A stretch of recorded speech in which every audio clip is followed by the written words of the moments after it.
Bismillahirrahmanirrahim. Assalamualaikum warahmatullahi wabarakatuh. Perkenalkan, kami dari kelompok 8 akan mempresentasikan mengenai permasalahan-permasalahan pendidikan yang ada di Indonesia. Adapun anggota kelompok kami yang pertama yaitu Putri Diana dengan NIM 203028, selanjutnya Putri Yani dengan NIM 275158, Rara Ajeng Pratiwi dengan NIM 203030, Rizka Purnama Syahri dengan NIM 203032, dan Tiara Gustia dengan NIM 203037. Untuk penjelasan selanjutnya akan dibahas oleh teman saya. Kepada Rizka Purnama Syahri, dipersilahkan.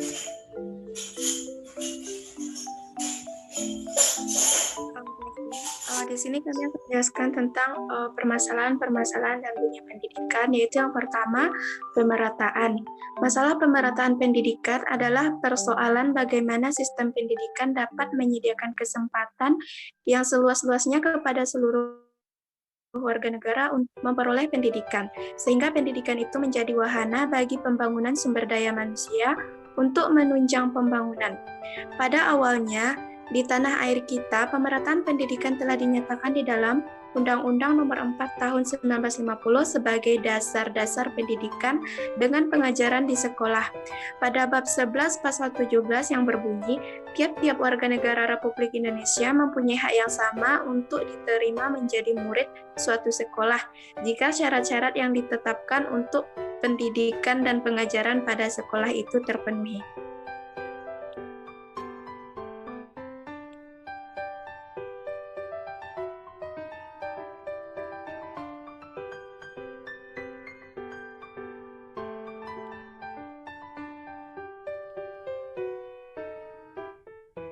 Slide selanjutnya, moderator.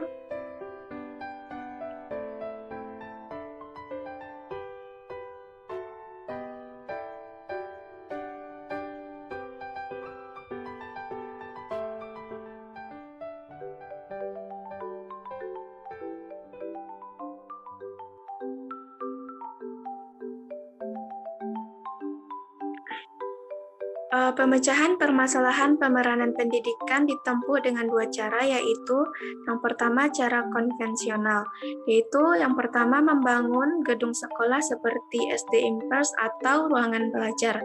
Yang kedua yaitu menggunakan gedung sekolah untuk double shift, yaitu pagi atau sore. Dan cara yang kedua yaitu cara inovatif, dengan cara yang pertama sistem PAMO atau impact system, yaitu pendidikan oleh masyarakat, orang tua, dan guru. Yang kedua itu SD kecil pada daerah terpencil, yang ketiga sistem guru kunjung, yang keempat SMP terbuka, yang kelima kejar paket A dan B, dan yang terakhir yaitu belajar jarak jauh seperti universitas terbuka.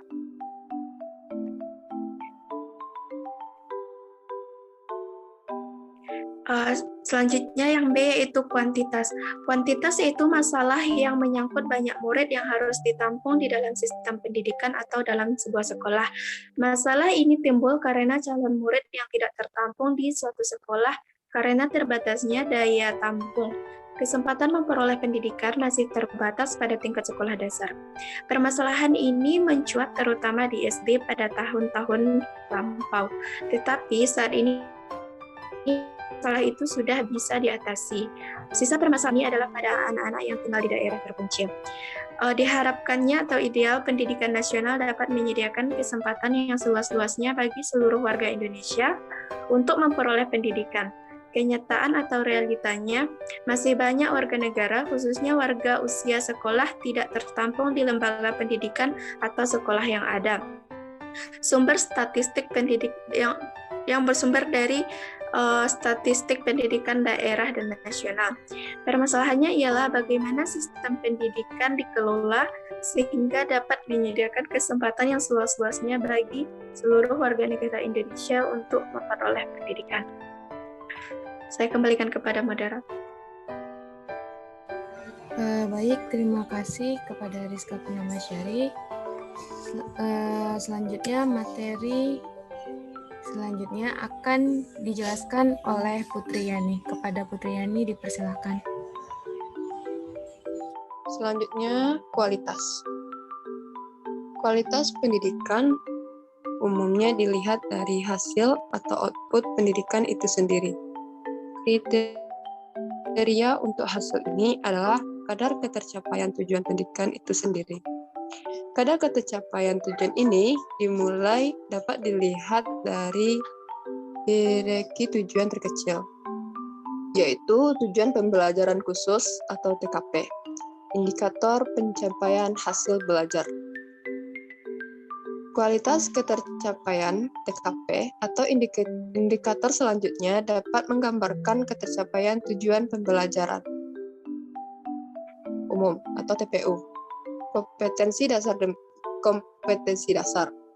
Demikian secara hierarki sehingga dapat diketahui pada tujuan-tujuan yang lebih jauh atau tinggi, yaitu tujuan kurikuler, tujuan mata pelajaran atau kuliah, tujuan institusional atau lembaga pendidikan, dan tujuan nasional pendidikan. Kadar pencapaian tujuan tersebut tergantung pada unit atau lembaga yang menyelenggarakan pendidikan tersebut. Unit terkecil yang akan menentukan tersebut ialah guru mata pelajaran atau dosen mata kuliah yang bersangkutan.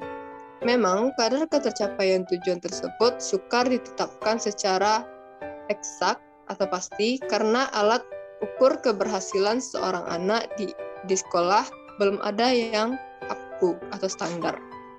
Ada kalanya sistem penilaian ada yang menggunakan penilaian acuan normal atau PAN dan acuan patokan atau PAP. Sekian, kembali kepada moderator. Baik, terima kasih kepada Putri Yani. Materi selanjutnya mengenai efisiensi akan dijelaskan oleh Putri Diana. Kepada Putri Diana dipersilahkan. Baiklah, terima kasih moderator. Assalamualaikum warahmatullahi wabarakatuh. Saya Putri Diana akan melanjutkan materi yang selanjutnya yaitu efisiensi.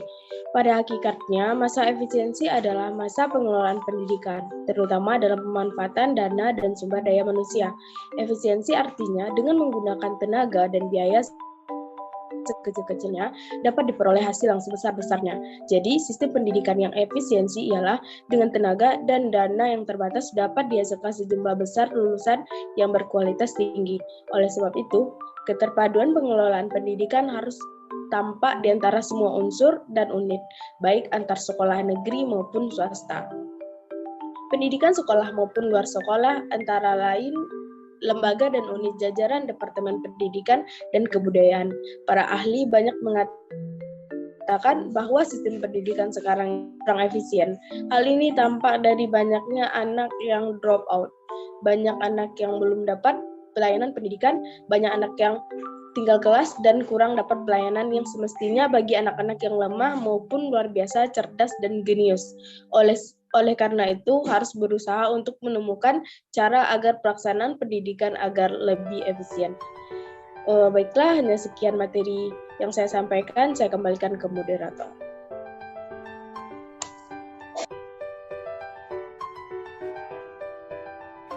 Baik, terima kasih kepada Putri Diana. Selanjutnya, materi yang selanjutnya akan dijelaskan oleh Tiara Agustia. Kepada Tiara dipersilahkan.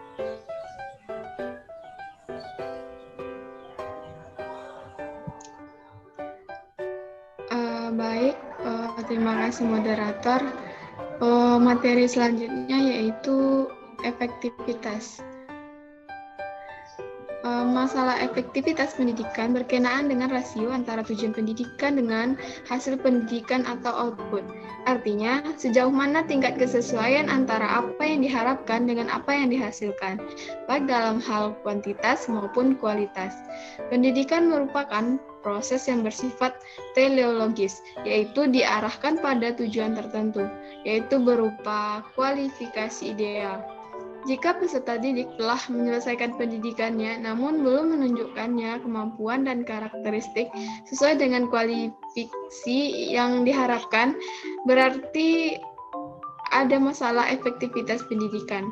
Pendidikan yang efektif adalah pelaksanaan pendidikan di mana hasil yang dicapai sesuai dengan rencana atau program yang telah ditetapkan sebelumnya. Jika rencana belajar yang telah dibuat oleh dosen dan guru tidak terlaksana dengan sempurna, maka pelaksanaan pendidikan tersebut tidak efektif. Baik, selanjutnya relevansi tenaga pendidik dan tenaga kependidikan. Nah, masalah ini berkenaan dengan rasio antara tamatan yang dihasilkan suatu pendidikan dengan yang diharapkan satuan pendidikan di atasnya, yaitu institusi yang membutuhkan tenaga kerja baik secara kuantitatif maupun secara kualitatif. Masalah relevansi terlihat dari banyaknya lulusan dari satuan pendidikan tertentu yang tidak siap secara kemampuan kognitif dan teknikal untuk melanjutkan ke satuan pendidikan di atasnya.